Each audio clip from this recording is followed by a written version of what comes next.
Anda menyaksikan Kompas Bisnis, Saudara, bersama saya Yan Rahman. Saudara, ada informasi sejumlah bahan pokok di pasar tradisional Kabupaten Madiun, Jawa Timur mengalami kenaikan.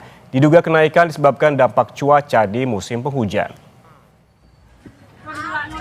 Harga bahan pokok terpantau di pasar Pagotan Madiun, di mana komoditi seperti sayur, wortel, cabai rawit, tomat hingga selada mengalami kenaikan pada pekan ini.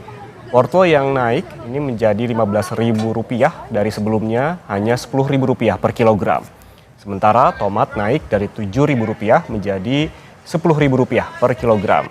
Dan cabai rawit naik dari sebelumnya Rp32.000 menjadi Rp40.000 per kilogram. Sementara selada naik dari Rp20.000 menjadi Rp50.000 per kilogram. Kenaikan harga sejumlah bahan pokok ini dikeluhkan warga, terutama pemilik usaha warung. Pedagang menduga kenaikan harga sejumlah komoditas sayuran ini karena dampak cuaca buruk serta tingginya permintaan untuk kebutuhan MBG.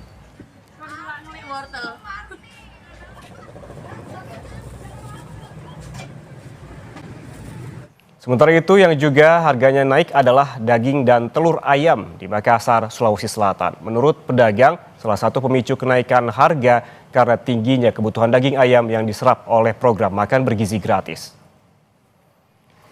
Terpantau kenaikan harga daging ayam terjadi di pasar tradisional Pabaeng-Baeng, Kota Makassar. Pedagang mengaku kenaikan terjadi sudah beberapa bulan terakhir. Harga daging ayam potong yang semula dijual dengan harga Rp30.000 kini naik menjadi Rp35.000 per kilogramnya. Kenaikan ini tidak hanya terjadi pada daging ayam, namun juga terjadi pada telur ayam. Untuk telur yang jenis super yang sebelumnya dijual dengan harga Rp53.000 naik jadi Rp54.000 per tray.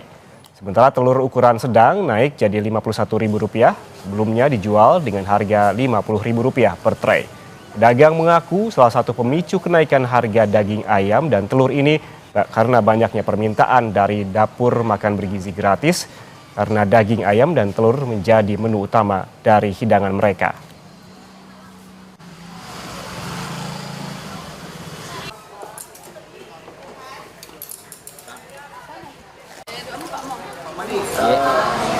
Sekarang harga ayam bagaimana di sini? Nah, ini ayam, Pak. Biasanya naik 30 ini, biasanya jadi 35 ya. Kalau untuk hidangan per ekornya berapa, Pak? Biasa kita jual 55, ini naik sekarang 65 ya. Kira-kira ini kan sudah berjalan juga ini MBG, Pak. Nah, apakah itu salah satu faktor atau seperti apa, Pak? Kemungkinan begitu juga, Pak. Karena kekurangan stok loh. Bukan hanya di Makassar, kenaikan harga ayam potong juga terpantau terjadi di pasar tradisional Lakesi, Kota Parepare, Sulawesi Selatan. Harga ayam potong yang sebelumnya dijual Rp20.000 per kilogram, naik Rp10.000 menjadi Rp30.000 per kilogramnya. Menurut pedagang, kenaikan harga terjadi karena ayam potong di tingkat distributor diborong oleh SPPG untuk kebutuhan makan bergizi gratis. Kenaikan harga ini membuat para pedagang merugi karena omset mereka terus turun. Semula pedagang bisa menjual 100 ekor ayam per hari, namun kini hanya bisa menjual 20 hingga 30 ekor ayam per hari.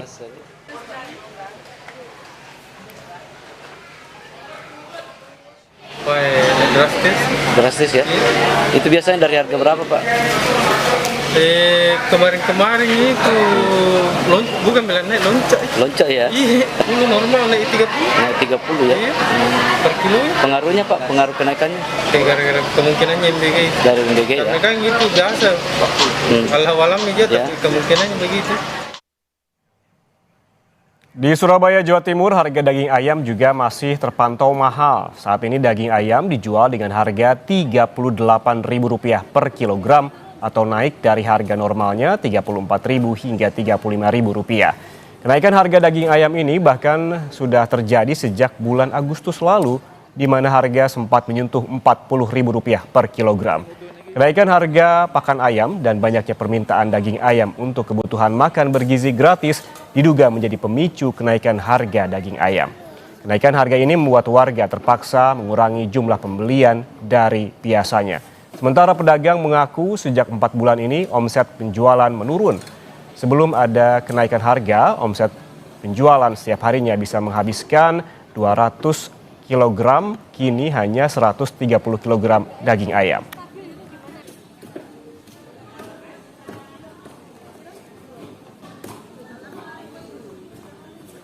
Ya, di sisi lain, Saudara, untuk mencegah kenaikan harga telur ayam jelang Nataru, Badan Gizi Nasional mengubah menu MBG ke daging dan telur puyuh. Hal ini sesuai permintaan Presiden Prabowo Subianto agar tidak mengganggu stabilitas pangan nasional jelang Nataru.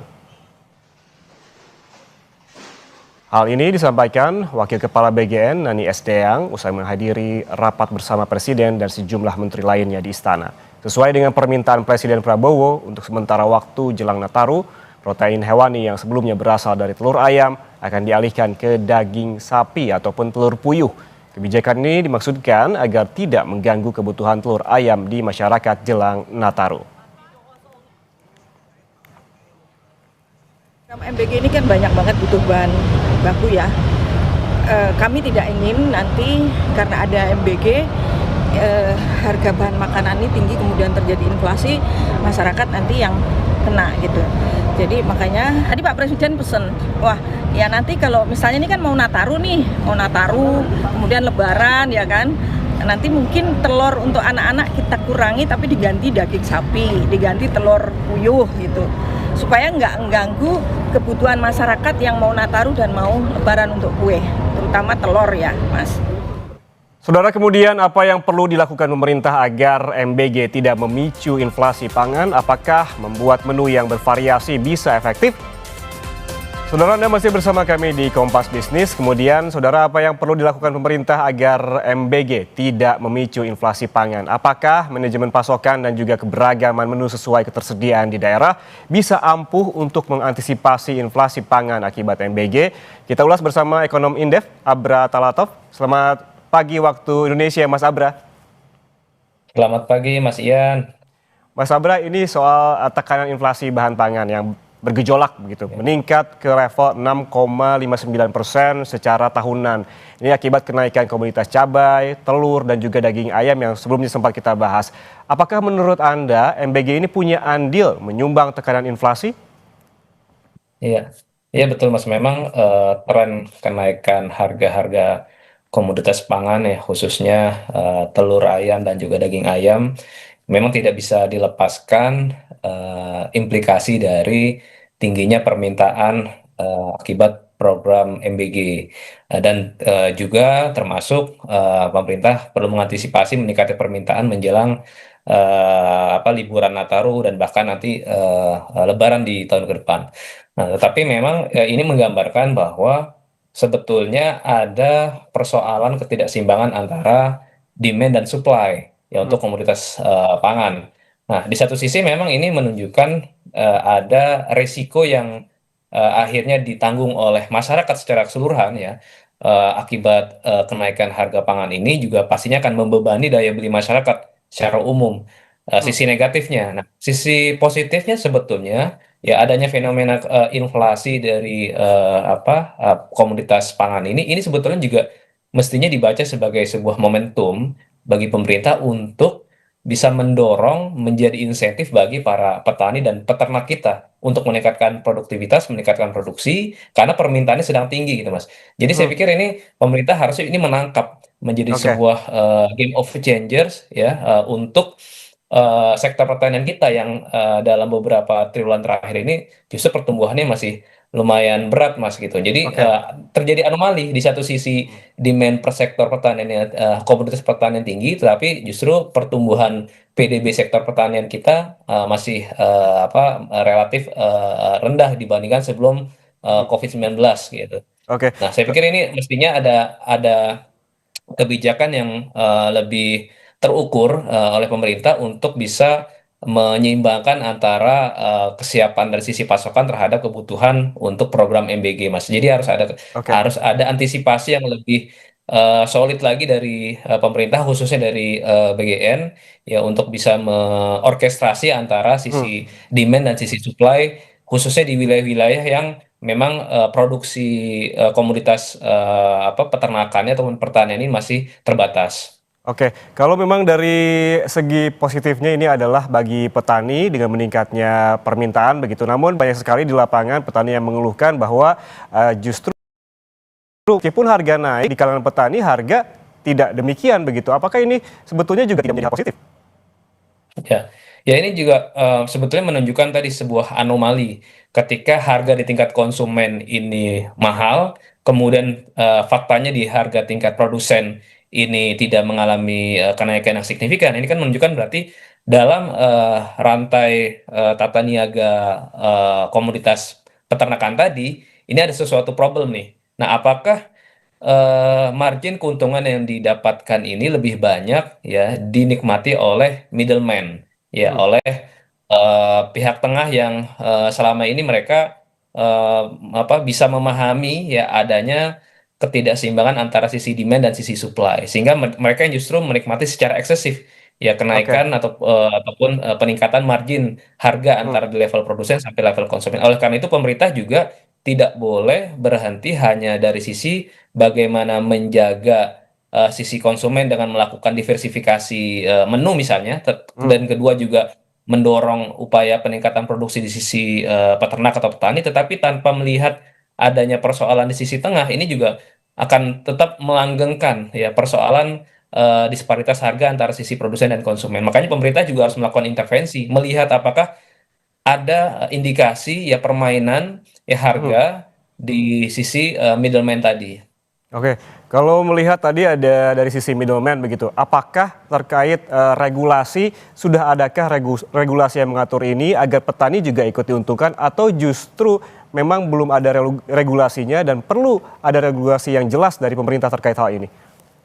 Iya, oleh karena itu pemerintah memang kan untuk bisa menjaga keseimbangan ataupun informasi yang simetris ya antara sisi produsen dan konsumen, memang tugas pemerintah pertama adalah menyediakan ya neraca pangan kita ataupun neraca komoditas peternakan kita satu secara nasional, yang kedua secara spasial sehingga bisa mengetahui daerah-daerah mana saja yang memang terjadi surplus dan daerah yang terjadi defisit sehingga ada opsi atau ada peluang untuk melakukan ekspor impor peternakan ataupun hasil komoditas pertanian antar daerah. Jadi sebetulnya pemerintah ya dengan skema ataupun instrumen TPIP ya tim pengendali inflasi di tingkat nasional ataupun di Hmm, tingkat daerah itu punya instrumen mendorong pemerintah antar daerah itu melakukan kerjasama dari sisi oke, penyediaan bahan baku dan juga sisi konsumsi. Nah, itu salah satu cara untuk bisa menjaga agar stabilitas harga pangan ini terkendali di oke, masing-masing wilayah. Nah, untuk yang harganya sendiri, untuk beberapa komoditas memang kan pemerintah sudah menetapkan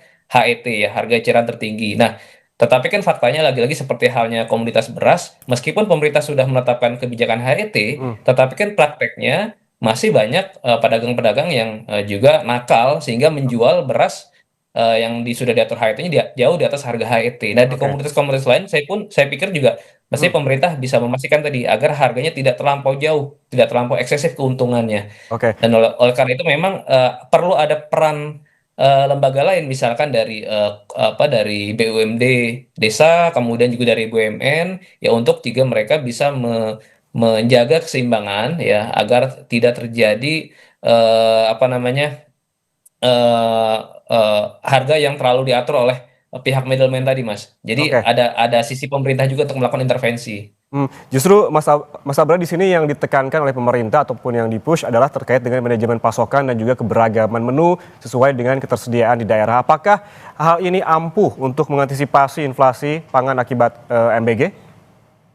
Iya, diversifikasi mana tentu ini menjadi opsi yang paling mendesak dilakukan sekarang ya. Tetapi tentu pemerintah juga harus mendasarkan diversifikasi itu sesuai dengan kapasitas dan juga bagaimana menu itu tetap memenuhi prasyarat minimum minimum untuk kebutuhan gizi. Artinya juga harus didasarkan dengan pertimbangan dari pakar ahli gizi gitu Mas di Hmm, hmm, masing-masing SPPG. Jadi juga oke, juga jangan sembarangan ya mengganti menu tapi untuk kebutuhan minimum gizinya tidak terpenuhi. Dan oke, yang kedua juga untuk bisa melakukan diversifikasi itu perlu prasyarat penting yaitu pemerintah perlu menyiapkan dashboard ketersediaan pasokan secara harian real time gitu Mas. Jadi ini juga akan bisa memberikan waktu yang cukup ya untuk SPPG untuk menyiapkan menu-menu apa saja yang akan dibuat oleh mereka dalam misalkan dalam waktu 1 minggu atau 1 bulan ketika ada dashboard data Hmm, informasi ya, bahan baku apa saja yang tersedia dalam waktu 1 minggu sampai 1 bulan ke depan. oke. Gitu Mas Ian. Mas Sabra, yang juga menarik adalah Presiden pada pekan lalu memanggil BGN. Salah satu yang dibahas adalah jangan sampai karena MBG harga bahan baku jadi tinggi dan juga terjadi inflasi. Namun kan di pasaran harga bahan makanan sudah terlanjur meroket. Inflasi juga sudah kadung terjadi di beberapa daerah. Menurut Anda apa yang perlu dilakukan oleh BGN? Ya, saya melihat BGN tidak boleh semata-mata reaktif gitu terhadap kondisi sekarang dengan melakukan diversifikasi tadi. Tapi kedua juga memang harus ada eh, kemampuan untuk melakukan stock manajemen gitu. Jadi tadi bisa memetakan antara pasokan supply saat ini dan juga potensi ya adanya disrupsi ataupun adanya disparitas supply di masa mendatang 1 minggu atau 1 bulan ke depan. Yang kedua, BGN juga perlu secara aktif ya mencari atau memfasilitasi ya, para SPPG ini ya untuk bisa mendapatkan supply dalam masa-masa mendatang. Jadi Oke. misalkan ini menjadi peluang juga nih untuk melakukan kontrak farming juga Mhm. ya dari SPPG tapi harus dikoordinasikan oleh BGN tadi untuk melakukan kontrak farming terhadap peternak ataupun petani kita sehingga peternak dan Oke. petani mempunyai ekspektasi yang lebih positif bahwa mereka ketika meningkatkan kapasitas produksi mereka akan diserap produknya dengan harga yang lebih baik gitu Mas. Oke, berarti manajemen pasokan perlu diperhatikan di sini dan juga jangan terlalu reaktif begitu ya menyikapi apabila memang ada berita-berita di lapangan ataupun lapor-laporan tetap diterima, tapi jangan terlalu reaktif dan juga ada harus satu strategi tertentu ya yang juga tidak tentunya masih memperhatikan bagaimana juga kesejahteraan dari para petani kita. Terima kasih Ekonom Indef Abra Talatop atas waktunya bersama kami di Kompas Bisnis. Sehat selalu. Terima kasih Mas Ian.